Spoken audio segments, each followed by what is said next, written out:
ایک شادی شدہ عورت سے اس کا شوہر 4 ماہ تک ہم بستری نہ کرے تو عورت کو حق حاصل ہے کہ وہ خلا لے لے، لیکن کچھ شادی شدہ خواتین اس طرف نہیں جاتی بلکہ وہ اپنی جسمانی ضروریات کسی اور طریقے سے پوری کرتی ہیں۔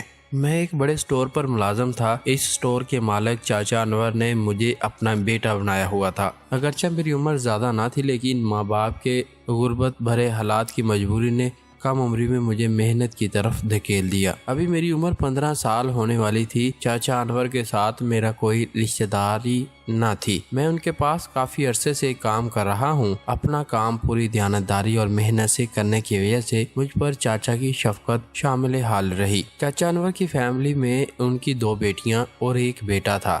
ان کا کاروبار بہت اچھا چل رہا تھا۔ یہی وجہ تھی کہ ان کے گھر میں ضروریات زندگی کی ہر چیز موجود تھی۔ میں ان کے گھر اکثر سودا سلف دینے جایا کرتا تھا اور ان کے گھر کے لوگوں سے میری کافی جان سائی تھی۔ چاچا کی عمر تقریباً 45 سال کے قریب تھی، جبکہ ان کی بیوی جن کو میں چچی کہتا تھا، ان کی عمر 35 سال کے قریب تھی۔ کچھ دنوں سے میں سودا سلف دینے روزانہ کی بنیاد پر دینے جانے لگا۔ ایک دن ایسا ہوا کہ معمولات زندگی نیا رخ اختیار کیا۔ ہوا کچھ یوں کہ میں معمول کے مطابق چاچا کے گھر سودا سلف دینے گیا۔ دروازے پر دستک دی لیکن دروازہ کسی نے نہ کھولا۔ چاچا کے بچے اسکول گئے ہوئے تھے۔ میرے بار بار کھٹکھٹانے در ہلکا سا کھل گیا۔ اندر جھانکا تو بہت خاموشی تھی۔ میں دروازے سے اندر چلا گیا کیونکہ میرا گھر میں آنا جانا تھا، اس لیے میں بلا جھجک باورچی خانے کی طرف چلا گیا۔ باورچی خانے کے ساتھ ہی چاچی کا بیڈ روم تھا۔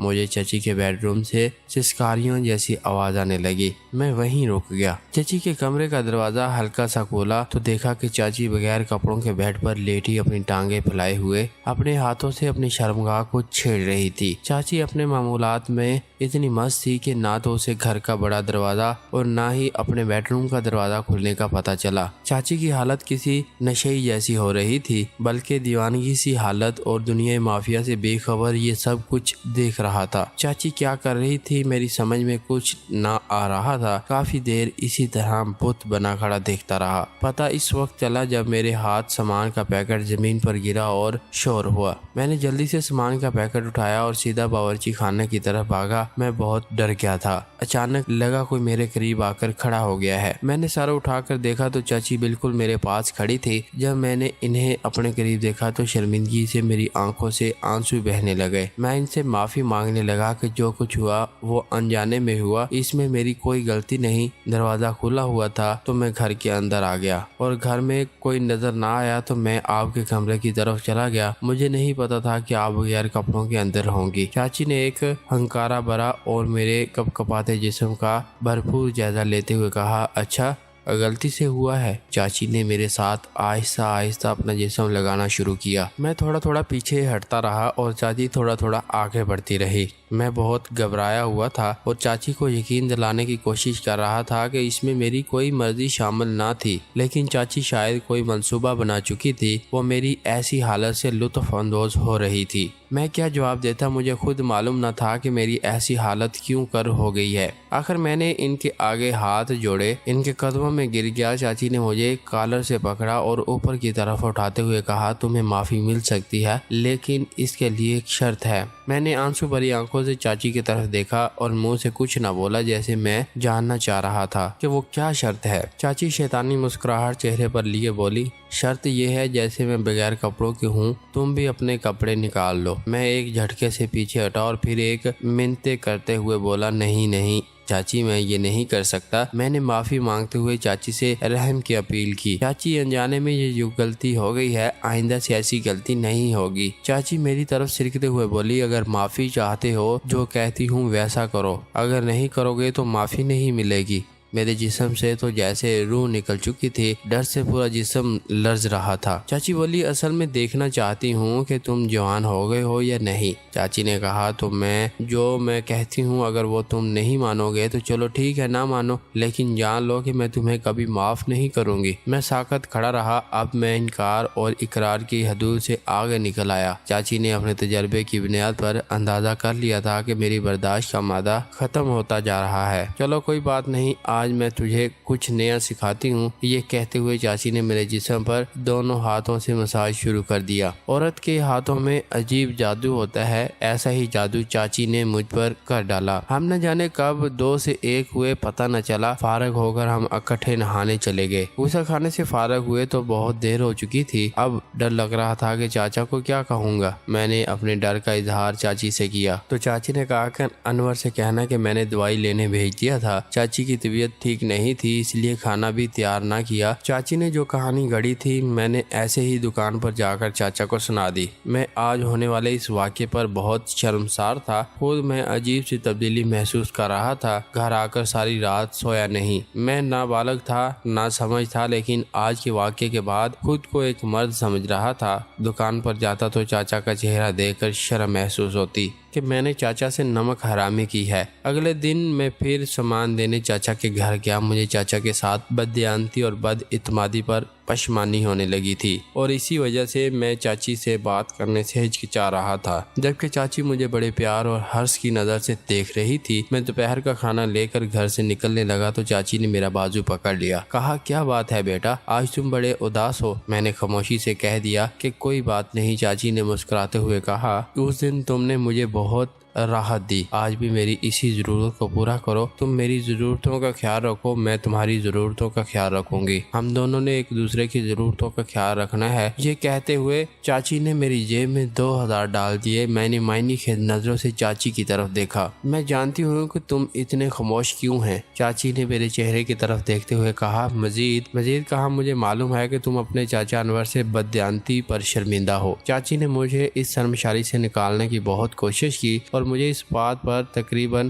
قائل کر لیا جو کچھ ہمارے درمیان ہوا وہ ہماری ضرورت تھی جس کو تمہارے چاچا انور پورا نہیں کرتے، اس لیے ہم نے یہ بددیانتی نہیں کی۔ ہر انسان اپنے دفاع کے لیے مضبوط دلیلیں بنا ہی لیتا ہے اور اسی طرح چاچی نے اپنے اس عمل کے لیے کچھ خود ساختہ دلیلیں بنا لی تاکہ وہ اپنی اور میرے ضمیر کو مطمئن کر سکے، ہم اپنے اس گھناؤنے کھیل کو جاری رکھ سکیں۔ اس کے بعد 1 ماہ تک یہ سب کچھ ہوتا رہا۔ چاچی کو جب موقع ملتا وہ مجھے گھر بلا لیتی۔ ان کو اس بات کا ذرا بھی خوف نہ تھا کہ ان کی بڑی بیٹی لائبہ جو میری ہم عمر تھی کہیں اس کو ہمارے اس ناجائز رشتے کے بارے میں پتہ نہ چل جائے۔ میں بھی 1 مہینے تک غیر اعتمادی کی فضا میں سانس لیتا رہا کہ آخر میں یہ کس حرام کام کی طرف چلا گیا ہوں، لیکن جب چاچی کا ننگا بدن میرے سامنے آتا تو میں سب کچھ بھول جاتا اور میں جب اس عمل سے فارغ ہوتا تو پچھتانے لگ جاتا۔ میں اکثر چاچی سے کہتا کہ اس گناہ سے اب ہمیں جان چھڑا لینی چاہیے، لیکن چاچی میری جیب میں کچھ روپے ڈال دیتی اور کہتی خاموش رہو، اگر تم پیچھے ہٹے تو میں تمہارے چاچا کو بتا دوں گی اور تمہیں اس کام سے نکلوا دوں گی، تم بھوکے مر جاؤ گے۔ آخر تمہیں مسئلہ کیا ہے؟ انور سے تمہیں تنخواہ ملتی ہے اور الگ سے میں تمہیں پیسے دیتی ہوں۔ میں مجبور تھا، بے بس تھا، خاموش رہا اور چاچی جیسا کہتی رہی کرتا رہا۔ اب ایک ہی دن میں چاچی مجھے 3-4 دفعہ گھر پر بلانے لگی۔ وہ مجھے استعمال کرتی اور گھر سے نکلتے ہوئے میری جیب میں 500 روپے یا 1000 روپے ڈال دیتی۔ دن بہ دن کمزور ہونے لگا اور اداسی اور پریشانی میرا مقدر بن گئی، لیکن میں اپنی پریشانی کا ذکر کسی سے نہ کر سکتا تھا۔ حالات چلتے رہے، ایسے ہی 6 ماہ گزر گئے۔ ایک دن میں اور چاچی بستر پر لیٹے ہوئے تھے کہ چاچی کی بڑی بیٹی لائبہ جلدی اسکول سے گھر آ گئی اور اس نے ہمیں ہم بستری کرتے ہوئے دیکھ لیا۔ میں نے فوری کپڑے پہنے اور گھر سے باہر نکل گیا۔ چاچی لائبہ کو اپنی اس حرکت پر مطمئن نہ کر سکی کیونکہ وہ ایک سمجھدار لڑکی تھی، لیکن چاچی بھی بہت بڑے ڈرامے باز تھی۔ وہ لائبہ کے قدموں میں گر گئی اور بولی بیٹا میں آئندہ سے اس طرح کا گناہ نہیں کروں گی، میں بہک گئی تھی، مجھے معاف کر دو۔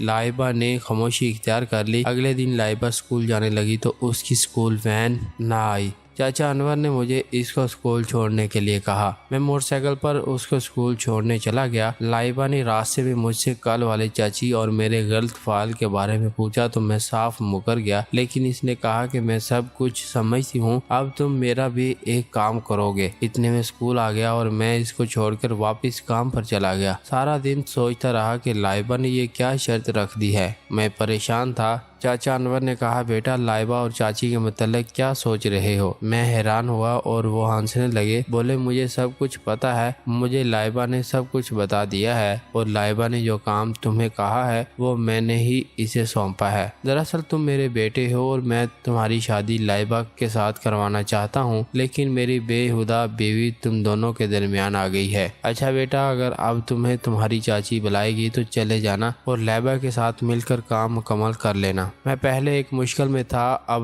دوہری مشکل میرے گلے آن پڑی تھی۔ شام کو گھر آیا، کھانا کھا کر گھر سے باہر ایک بڑے اچھے دوست کے پاس چلا گیا اور اپنے اس دوست سے مشورہ کیا، کیونکہ میں اپنے دوست سے اپنے دل کی ہر بات کر لیتا تھا۔ مجھے مشورہ دیا کہ دیکھو، اگر یہ کام مجھے دیا جاتا تو میں بغیر کسی تعطل کے یہ کام نپٹا دیتا، کیونکہ بیٹی اور اتنا بڑا کاروبار تمہیں جہیز میں مل رہا ہے۔ اگلے دن شام کو میں کام پر تھا، چاچی نے مجھے گھر پر بلا لیا۔ میں چاچا انور کو بتا کر گھر آ گیا۔ لائبہ اس وقت اکیڈمی گئی ہوئی تھی۔ میں اور چاچی بیڈ روم میں چلے گئے۔ چاچی نے اپنے صدر دکھائی اور میں چاچی کے اوپر لیٹا ہوا تھا کہ چاچا اور لائبہ آ گئے۔ لائب نے کہا ابو آج امی کو نہیں چھوڑیں گے، اس جیسی ماں کا نہ ہی میرے لیے اچھا ہے، اور میں نے بیٹھ کے نیچے پڑی ہوئی رسی نکالی اور چاچی کے گلے پر لپیٹ دی۔ لائبہ نجدی کے پاؤں پکڑے میں نے، جس سے چاچی کا گلا دبا دیا۔ دیکھتے ہی دیکھتے چاچی اللہ کو پیاری ہو گئی۔ لائبہ اور چاچا نے پولیس کو فون کر دیا۔